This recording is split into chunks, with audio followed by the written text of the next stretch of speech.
Meaning of hardness. Hardness. Hardness.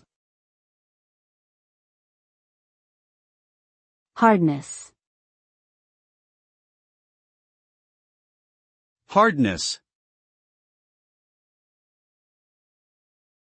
The term hardness is typically used to refer to the ability of a material to resist deformation, indentation, and scratching. It is a measure of the material's resistance against abrasive wear, and can be influenced by factors such as the composition of the material, its microstructure, and its processing history. The hardness of a material can be determined through a variety of different tests, including Rockwell, Brinell, and Vickers tests.